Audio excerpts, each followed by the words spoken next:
আবু বকর সিদ্দিকের বেটার নাম আব্দুর রহমান, আর আব্দুর রহমানের বিয়ে দিয়েছেন আবু বকর সিদ্দিক। আর বিয়ে দিয়া এত সুখের সংসার চলছে বেটার আর বহুর, কহা যাবে না। আরে জি ঠান্ডা করা সংসার।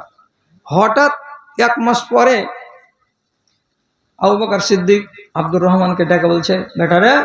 জি বাজান। বলছে বহুটাকে তালাক দিয়ে দিতে হবে। এমনি করে গালে হাত দিয়ে বলছে, কি কহিলে বাপু হে, বহুকে তালাক দিয়ে দিতে হবে? ঘরে যে সেই যে বাড়িওয়ালি কইছে, কি কইছিল বাজান? কইছে শুনিস না রে, শুনিস না, পাঁচতল থেকে মাটি ঘুষকে যাবে। কহো না, কি কইছে বাজান?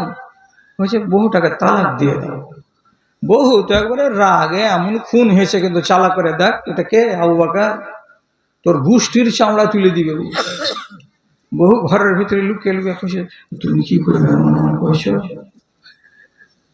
তোমার বাপের কথা শুনবে নাকি? বলছে সেই তো রাগে জ্বালাতে হয়তো বাপু একদিন বললে না, বললে বাদ দেখলা কথা।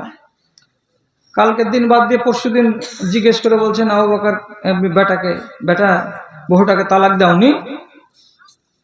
বলছে না দিনি। আমি বাপ বলছি তালাক দিয়ে দাও।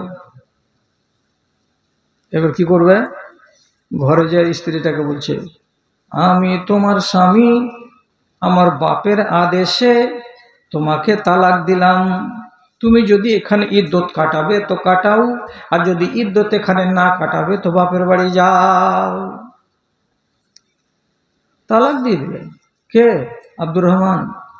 তালাক দিয়ে দেওয়াতে আবু বকর তো খুশি হয়ে গেলেন যে যাক, বহু তো বাদ চলে গেছে, বেটা তো কথা শুনে নিয়েছে আমার। কিন্তু এবার আব্দুর রহমানের যে সুখের সংসার, এত ভালো বউ, একে ভুলতে পারে না বেটা। খালি বাইরে গেছে আর বাঁশতলাতে খেসাড়ির বনে একলাই বসে থাকছে, আর খালি গুনগুন গুনগুন করছে।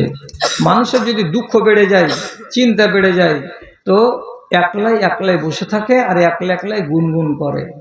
তো খেসাড়ির দিনে বসে বসে গুনগুন করছে, বাঁশি বাজে না, মন হাসে না, অন্তর কাঁদে, আসমারে তুই আমার চোখের কাজল, তোর জন্য আমি হয়েছি পাগল, বাঁশি বাজে না, মন হাসে না, অন্তর কাঁদে। একই কথা, খালি বহু বহু বহু বহু বহুর নিশা লেগে আছে বেটাকে। কেউ শুনে নিয়ে এই ছেলের দুঃখ দেখতে না পেরে হঠাৎ করে আবু বকরকে বলছে, আচ্ছা এত সুন্দর জোড়াটাকে আপনি ভাঙলেন কেন? কিসের জন্য এদের সুখের সংসারটাকে আপনি ভাঙলেন?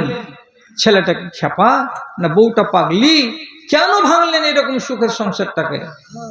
তো আবু বকর কি বলছেন? ইন্নী খাশিতু আলাইহি আলা ঈমানিহি, আমি আমার বেটার ঈমানের উপরে ভয় পেলাম। কি বলে ভয় পেলাম? যেদিন থেকে এই বউটাকে বাড়িতে এনেছি সেদিন থেকে আমার বেটার ইবাদত হালকা হয়ে গেছে। আমার বেটাই এর আগে জোহরের নামাজে যেত, আগে 4 রাকাত সুন্নাত নফল পড়ে তারপরে 1 মিনিট 2 মিনিট পরে ফরজ জামাত কায়েম হতো, তখন সে জামাত ধরতো।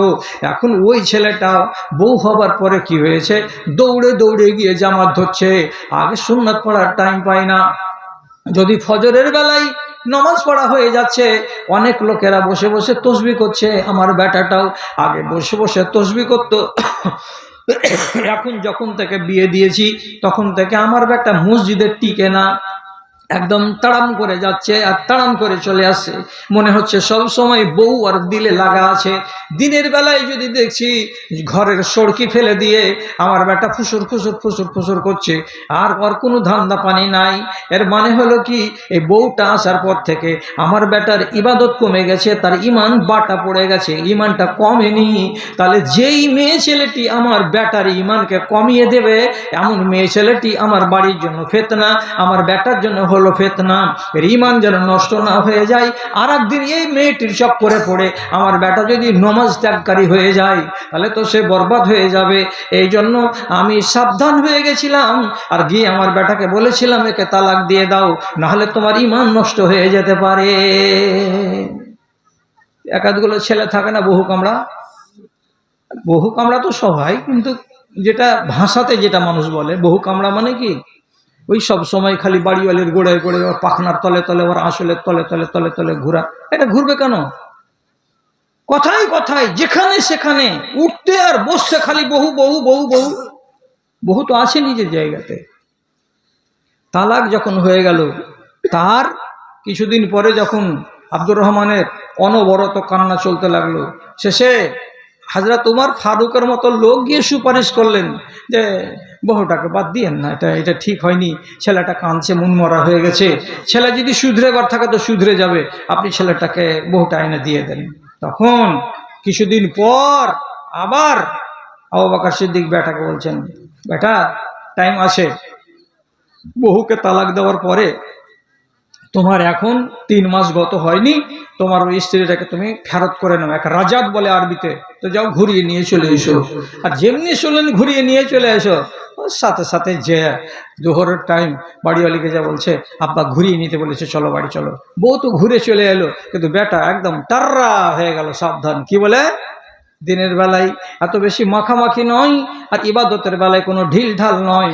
আমাকে ইমানটাকে সতেজ করে রেখে আমার সাংসারিক জীবনটাকে কায়েম রাখতে হবে। তাহলে একটা তালাক দেওয়াতে হলোটা কি, ছেলেটার ইমানটা তাজা হয়ে থাকলো, ইমান নষ্ট হওয়ার সুযোগ পেল না। ভাইরে আমার, কেন বলছিলাম কথাটা, যদি বেটা নাফরমান হয় তো বেটাকে বাদ দিয়ে দিতে হবে বেটার তালিকা থেকে।